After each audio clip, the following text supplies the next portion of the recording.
আজ আমি টাঙ্গাইলের গোপালপুর থেকে রওনা হয়েছে ঐতিহাসিক হেমনগর জমিদার বাড়ি দেখার উদ্দেশ্যে। শুধু ঘুরে দেখাই নয়, এই প্রাচীন জমিদার বাড়ির ইতিহাস, ঐতিহ্য এবং এর সঙ্গে জড়িয়ে থাকা নানান সত্য ঘটনা আপনাদের সামনে তুলে ধরাই আজকের যাত্রার উদ্দেশ্য। গোপালপুর বাজার থেকে মাত্র 50 টাকা ভাড়া দিয়ে ভ্যানে করে যাচ্ছে হেমনগর জমিদার বাড়ির দিকে। প্রায় 150 বছরের পুরনো এই ঐতিহাসিক স্থাপনাটি কেমন আছে, জমিদার হেমচন্দ্র চৌধুরী কেন এই প্রাসাদ নির্মাণ করেছিলেন, কেন এটি পরীর দালান নামে পরিচিত, আর এই রাজবাড়ির সঙ্গে মুক্তিযুদ্ধের কি সম্পর্ক রয়েছে, এসব প্রশ্নের উত্তর এবং হেমনগর জমিদার বাড়ির ইতিহাস ও ঐতিহ্যের নানা অজানা গল্প জানতে ভিডিওটি শেষ পর্যন্ত সঙ্গে থাকুন। চলুন শুরু করি আজকের আমাদের হেমনগর জমিদার বাড়ির যাত্রা। এটাই হচ্ছে টাঙ্গাইলের হেমনগর জমিদার বাড়ি, যেটি পরীর দালান নামে পরিচিত। আপনারা দেখতে পাচ্ছেন আমার পিছনেই।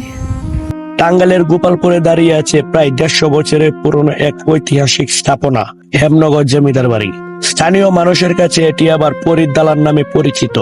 হেমনগর জমিদার বাড়ির প্রতিষ্ঠাতা ছিলেন জমিদার হেমচন্দ্র চৌধুরী।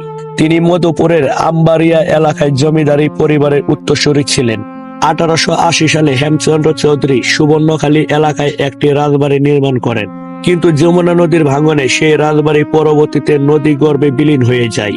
এরপর সুবর্ণখালী থেকে প্রায় 3 কিলোমিটার পূর্ব দক্ষিণে শিমলাপাড়া মৌজায় 1890 সালে তিনি নির্মাণ করেন বর্তমান হেমনগর জমিদার বাড়ির দ্বিতীয় তল প্রাসাদ।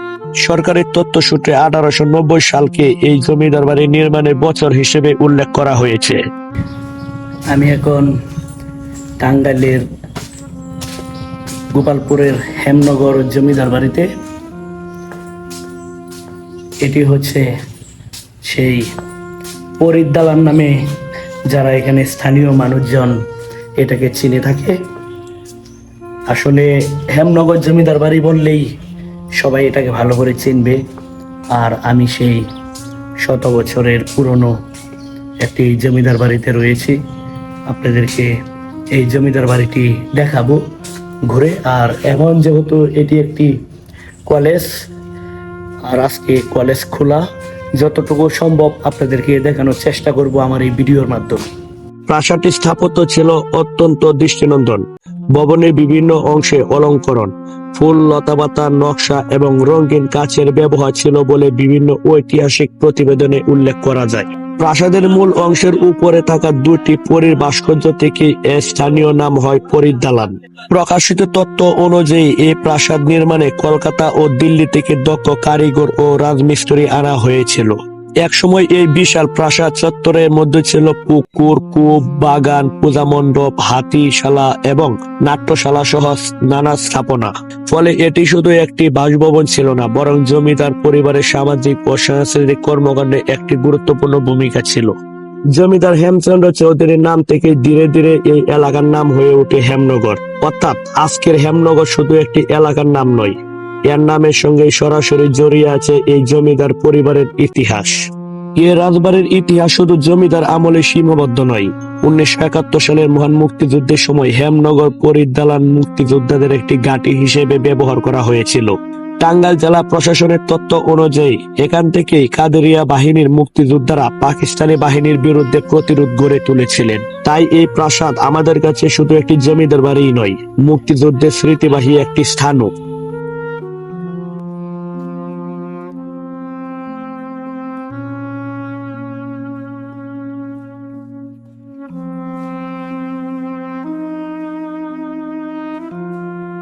এই জমিদার বাড়ির দ্বিতীয় তলায়, এখানে দ্বিতীয় তলায় ওঠার যে সিঁড়িটি সেটি বন্ধ করে দেওয়া হয়েছে।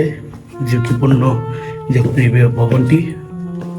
সময় বদলেছে, শেষ হয়েছে জমিদারি প্রথা, রাজবাড়ির সেই পুরনো জৌলুসও আজ আর নেই। তবে ইতিহাসের সৌভাগ্য হলো প্রাসাদের একটি বড় অংশ এখনো টিকে আছে। 1979 সালে জমিদার হেমচন্দ্র চৌধুরীর প্রাসাদে হেমনগর ডিগ্রি কলেজ প্রতিষ্ঠিত হয়।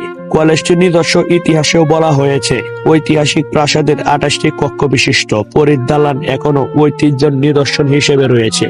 আজ শিক্ষার্থীদের কোলাহলের মাঝেও এই পুরনো দেয়ালগুলো যেন বলে যায় বহু বছরের গল্প। হেমনগর জমিদার বাড়ি আমাদের ইতিহাসের একটি জীবন্ত সাক্ষী। 1890 সালে নির্মিত এই প্রাসাদ দেখেছে জমিদারের যুগের উত্থান পতন, নদী ভাঙনে হারিয়ে যাওয়া এক রাজবাড়ির স্মৃতি, সামাজিক ও সাংস্কৃতিক কর্মকাণ্ড এবং 1971 সালের মুক্তিযুদ্ধের দিনগুলো। আজ সময়ের ক্ষয়ে অনেক কিছু হারিয়ে গেছে, তবুও পরীর দালান দাঁড়িয়ে আছে টাঙ্গাইলের অতীত ঐতিহ্যের নীরব সাক্ষী হয়ে। আর আমাদের দায়িত্ব হলো এমন ঐতিহাসিক স্থাপনাগুলোকে শুধু ঘুরে দেখা নয়, তাদের ইতিহাস সংরক্ষণ এবং ভবিষ্যৎ প্রজন্মের কাছে তুলে ধরা।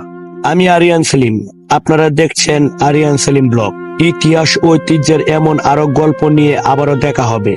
সবাই আজকের মতো ভালো থাকুন, সুস্থ থাকুন, আল্লাহ হাফেজ।